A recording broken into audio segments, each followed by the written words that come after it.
Carroll, as you might have heard, and Woo! I'm a junior in college, which may come as a shock to some of you because, you know, by my looks and my attitude, you'd think I was in middle school. By my name, you'd think I was in a retirement village in Florida. My full government name is Maureen Barbara Carroll. Yeah, which is cool because not a lot of people can say they were named after 3 Golden Girls rejects. How I got my name is actually a funny story. My parents had to name me after a 1,000-year-old witch they failed to solve 3 riddles from.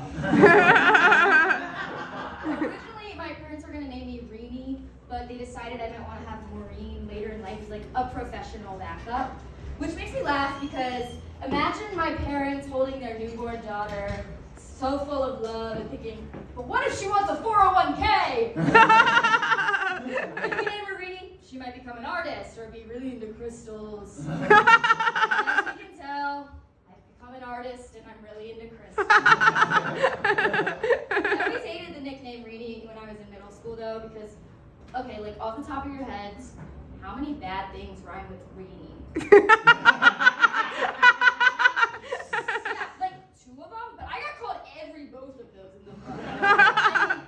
I remember when I was in 5th grade, there was this boy named Dylan who wrote a diss rap about me, and I want to try and get the essence right for it, so let me prepare. There once was a genie who was a meanie named Reenie who had a big weenie and was 2 feet tall. First off, I have some notes.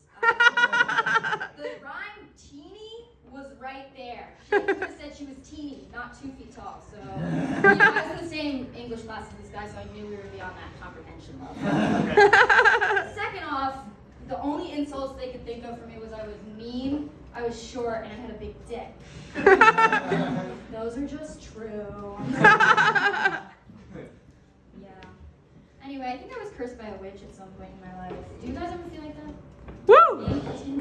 Well, you know, I think everything I fear kind of manifests itself into my life. Like, okay, I'm afraid of birds, and I was cursed with a roommate who just got a parrot.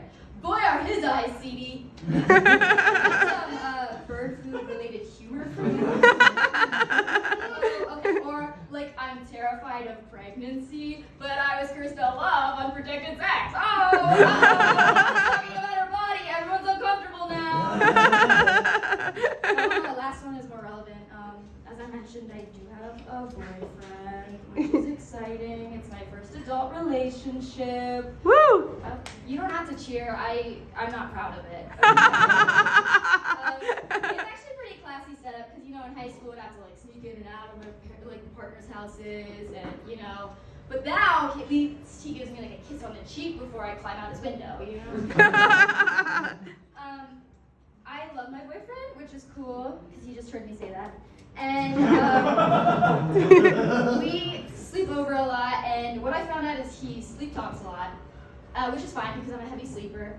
But he sleep talks so much that he has this app that records his sleep talking and any noise he makes during the night.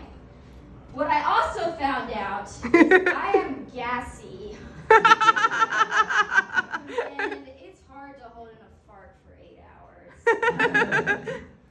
So that app is the bane of my existence. And you know, I'm not a classy girl, I'm not ladylike, I don't toot, I fart. By the way, that is definitely on a shirt somewhere, and some lesbian just thrifted it from Goodwill. You know, another thing that sucks about that app is once it's bedtime, it's bedtime. Anything you say can and will be used against you. And if we even brush elbows, we might end up recording an erotic audiobook that could be, you know, downloaded, re-uploaded to Apple, Spotify, Facebook Marketplace, everywhere really. It's kind of scary. Yeah. Well, my roommate's going out of town this weekend, which is exciting, because that means my boyfriend can come over and we can have lots of, you guys know it with me, it has the words E and X in it. Say it with me, 1, 2, 3. Exorcism! Oh my God, why are you thinking about me having sex, perverts? Yeah, my apartment is haunted. It's kind of scary. I don't know if you guys believe in ghosts, but I do. I've had some run-ins with this ghost. Like, okay, sometimes I'll come home to a completely clean room, and I did not do that. Or, sometimes the ghost will try to scare me and my roommate by, changing the channels on the TV, and we're like, oh, that's cute. But then the ghost will change it to Big Bang Theory, and I'm like, ah, virgin ghost!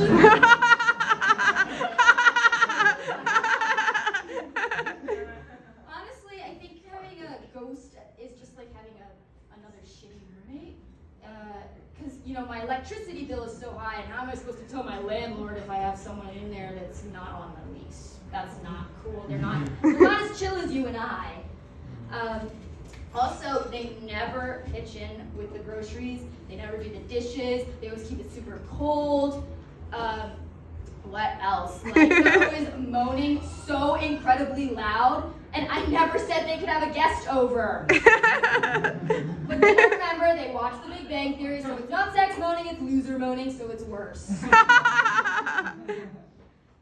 I'm really afraid of pregnancy, as I mentioned earlier on.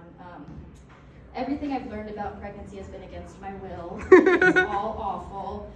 Did you know that during pregnancy, a baby can poop in your womb? Some food for thought there. Yeah, and so that's awful, because as someone who's prone to UTIs, I'm kind of like, no thanks. And then, did you know that sometimes a doctor will give you something called a husband stitch in hopes that, it'll make you right up in there, and your husband will want to touch you after pregnancy? Because a baby shit inside you. Ew. But I think the husband stitch is awful because it's usually against someone's consent. And, I doubt the woman is really thinking about her sex life. I mean, she just gave birth to a child. She's probably thinking about the shit that's in her vagina. Ew.